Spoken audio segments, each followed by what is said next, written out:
Hey guys, today we're going to be talking about money and what it can buy you. Mama Africa, your children are home! So this is Ugandan currency. Ugandan currency comes in both paper bills as well as metal coins. They're only in thousands as well as hundreds. So let's start with the coins. The smallest of the coins is of 100 shillings.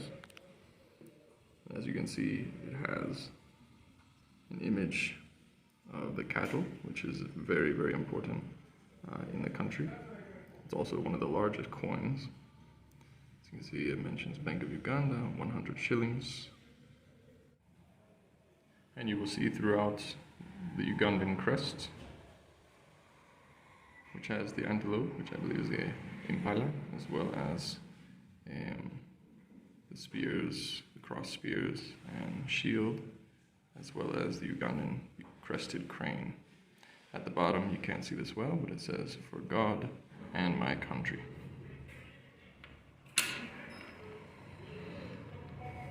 Next we have the 200 shilling,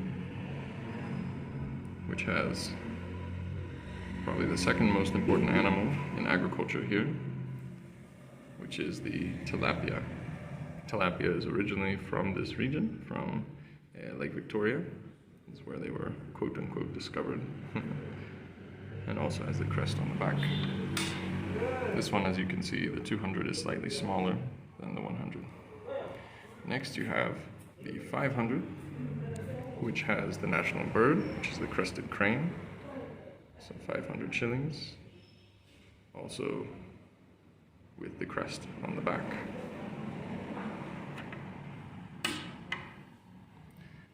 Then finally we have the 1,000 shillings, and this one comes in both a coin format as well as a paper one.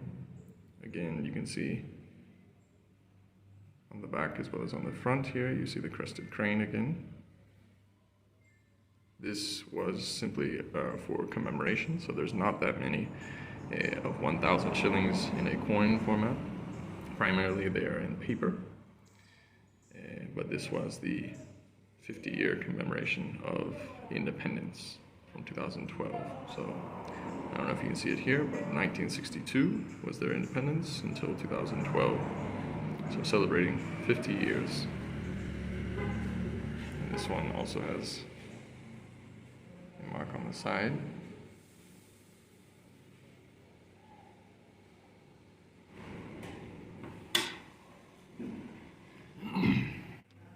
So in the Ugandan shillings, in the paper form of their currency, as you can see, they're all different colors, as well as being in progressively larger bills until you reach the largest, which is 50,000 shillings, and the smallest, which is 1,000 shillings. So each of them have, as you can see, the outline of Uganda, the map of Uganda, and each of them have on the same side an important animal for the country. So, for example, for this one, you can see Uganda, and all of them have the same thing, which is 0 latitude equator. So it shows where the equator, that is the 0 latitude, crosses the country. And they all have that as their background, the map as their background. For this animal, this would be the antelope or the impala. And then they'll always have in English 1,000 shillings, right? In English, Bank of Uganda, and then also the second official language of the country, which is Swahili, which is the language used primarily in the region of East Africa, although it's not used very much in day-to-day in Uganda. Then on the back, you'll always find the image of either an important river, as well as the image of an important landmark. And the landmarks can be semi-natural in this case, or they can also be man-made. So that's the 1,000. The 2,000 is the next, and yet again we see the most important fish in the country, which is the tilapia.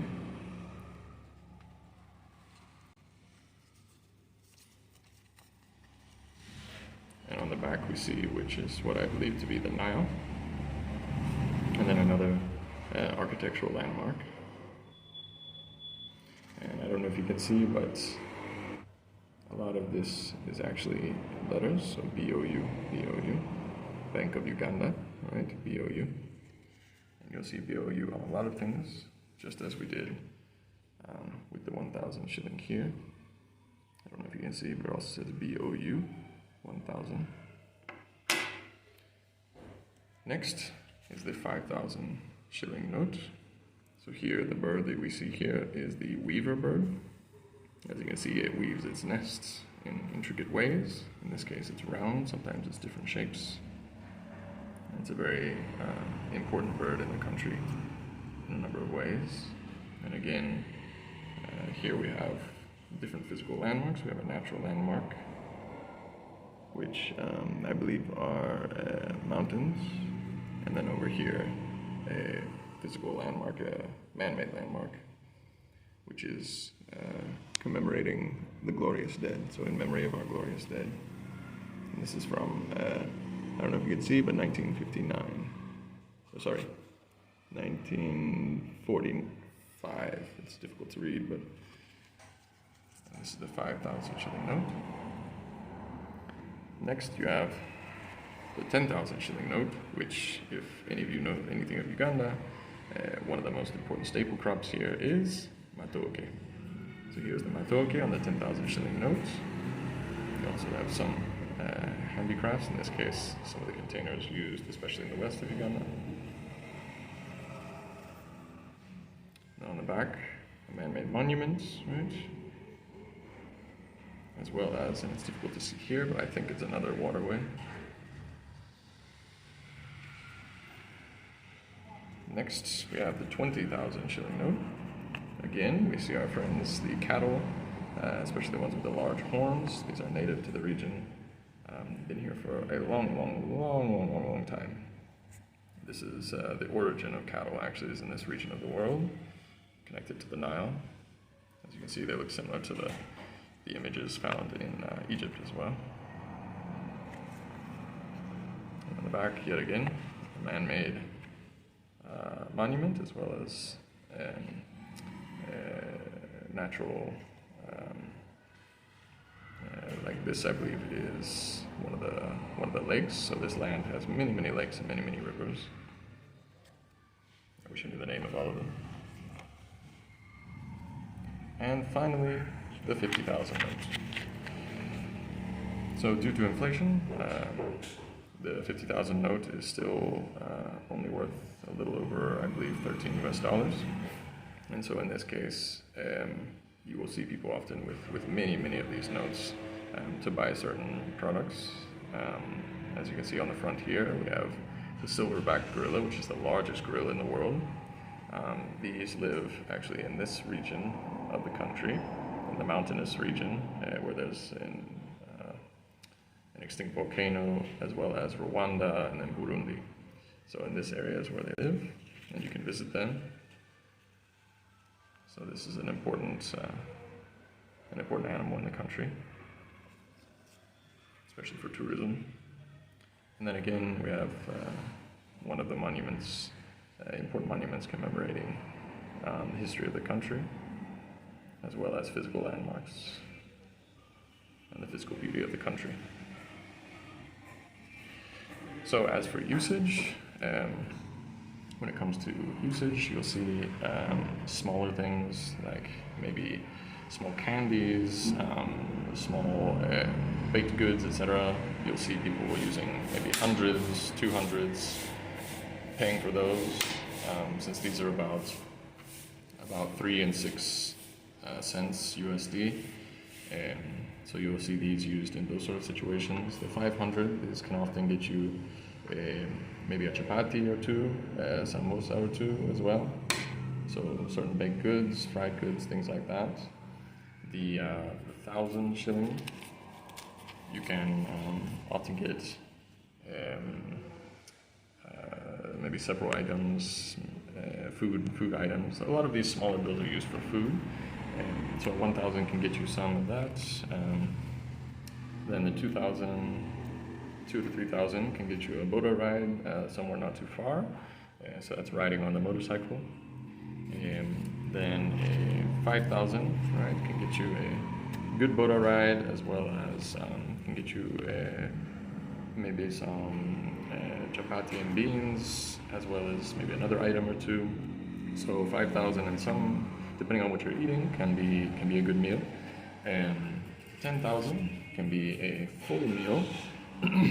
For 10, 12, 13,000, you can get a full meal with many different type of local foods. So you can get a whole plate with about maybe 5, 6, 7 items for 10 to 15,000. And then 20,000 could get you a very, very, very nice meal. And it can also get you maybe a taxi ride all the way into town from the outskirts of Kampala, for example. And so when it comes to transport services and food, that's where you can use a lot of the smaller the coins and the smaller bills. When it comes to buying durable goods, for example electronics, things like that, that's when you're going to have to be using the 50s, as well as multiple 50s in some cases, or if you're paying for, say, monthly subscriptions of things, say gym memberships, things like that, you might have to use several of these. Although one of the preferred ways of paying to avoid carrying cash with you, especially because when you're talking about certain durable goods, you would need to have many of these bills just to be enough to pay for example, a blender or something that might be, let's say, 50 to 75 USD. You would need quite a number of these. So in order to avoid walking around with cash in your pocket all the time, especially a big wad of cash, people often use mobile money, which is where you can use your cell phone. You can add money to an account, or you can even use your bank account directly in order to do banking without even having a bank account. So many people, the unbanked population, are able to use their mobile phone, even if they don't have Wi-Fi access, even if they don't have apps. It's not even a smartphone. They can just use the numbers on their phone to send money to different people. So that's very often the preferred way, is by bringing your cash. If you have a lot of cash, you go to a different kiosk here or there. They're everywhere on every corner. You just give the money to the person, and they type in the amount into your phone. And voila, you've got cash on your phone using your phone number. So they have many different ways of moving money, paying, things like that. Even restaurants will have maybe a code there, or any place you go, maybe go to a tailor, and they'll have a code there, and you can quick type in that code and pay the money easily using mobile money. So this is a very phone-heavy society. So even though there is cash is very important for most transactions. You can also pay for many different things using mobile money. And even a vendor on the street who's selling maybe a few chapati, if you don't happen to have the cash on you, you can do mobile money. You might have to pay an extra 1,000 because they have to pay, if they want to take cash out, they need to pay a fee of about 1,000. So you might have to add 1,000 just for the convenience. But you can pay pretty much anything using mobile money, even if you don't have the cash. I hope you enjoyed this video. If you learned something, or if you know more than me, please comment below. And yeah, thank you for watching this video. I hope now you know what money can buy in Uganda. And yeah, if you're ever interested in visiting, coming to visit, now you'll feel somewhat prepared, hopefully a bit more. And yeah, if you like our videos, please comment, subscribe, share, like, etc. Thank you very much for watching.